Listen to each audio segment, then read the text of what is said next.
Hello friends, வணக்கம். Welcome to Deeps Tamil kitchen. இன்றைக்கி நாம் ஃபிஷ் ஃப்ரை எப்படி செய்கிறதுன்னு பார்க்க போகிறோம்.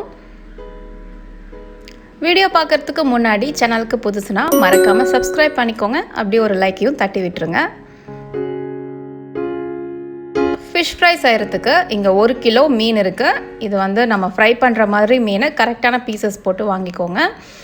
அப்புறம் சுடு தண்ணியில் 6 வரமிளகா அரை மணி நேரம் ஊற வச்சுக்கோங்க. அடுத்தது உங்களோட மிக்ஸி ஜாரில் 1 இன்ச் அளவுக்கு பட்டை, 1.5 டேபிள் ஸ்பூன் மிளகு, நம்ம ஊற வச்சுருக்கிற வரமிளகா. உங்களுக்கு இன்னும் காரமாக வேணும்னு நினச்சிங்கன்னா நீங்கள் இன்னும் கூட வரமிளகா ஆட் பண்ணிக்கலாம். 10 பல் பூண்டு, 3.5 இன்ச் அளவுக்கு இஞ்சி, 2 டேபிள் ஸ்பூன் அரிசி மாவு, 1 டேபிள் ஸ்பூன் சோள மாவு. உங்ககிட்ட சோள மாவு இல்லை அப்படின்னா நீங்கள் கடலை மாவு கூட 1 டேபிள் ஸ்பூன் ஆட் பண்ணிக்கலாம். பட் ரொம்ப நிறைய ஆட் பண்ணாதீங்க, பஜ்ஜி மாதிரி இருக்கும். 1 டேபிள் ஸ்பூன் போதும். தேவையான அளவு உப்பு, 1 டேபிள் ஸ்பூன் எலுமிச்சம்பழ சாறு விட்டுக்கோங்க. நான் வீடியோ எடுக்கும்போது அதை மிஸ் பண்ணிட்டேன். அடுத்தது 1/2 டம்ளர் மட்டும் தண்ணி ஊற்றி இதை நல்லா பேஸ்ட்டாக அரைச்சிக்கோங்க. தண்ணி 1/2 டம்ளர் ஊற்றினா போதும். ரொம்ப நிறையா ஊற்றுனீங்கன்னா ரொம்ப தண்ணியாட்டம் இருக்கும். அப்புறம் அந்த பேஸ்ட்டு மீன் கூட நல்லா ஒட்டாது. அதனால் இந்த மாதிரி திக்காக இருக்கிற மாதிரி பேஸ்ட்டு அரைச்சிக்கோங்க. ஸோ நம்ம அரைச்ச பேஸ்ட்டு மீனில் ஆட் பண்ணிக்கலாம். ஆட் பண்ணி மீன் மேலே நல்லா தடவி விட்டுருங்க. நீங்கள் பவுலில் போட்டு தடவுனா என்ன ஆகும்னு பார்த்தீங்கன்னா கொஞ்சம் மசாலாலாம் கீழே போய் நின்றுக்கும்.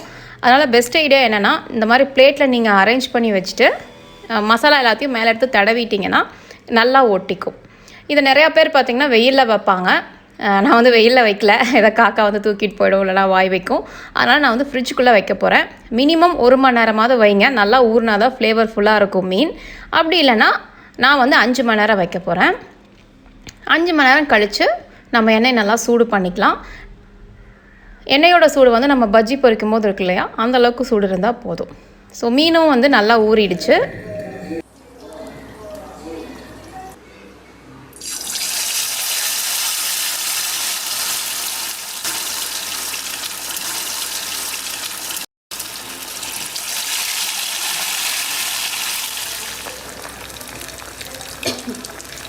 மீனை எண்ணெயில் ஆட் பண்ணதுமே கரண்டி விட்டு மிக்ஸ் பண்ண வேணாம். அட்லீஸ்ட் 1 நிமிஷம் வெயிட் பண்ணுங்கள்.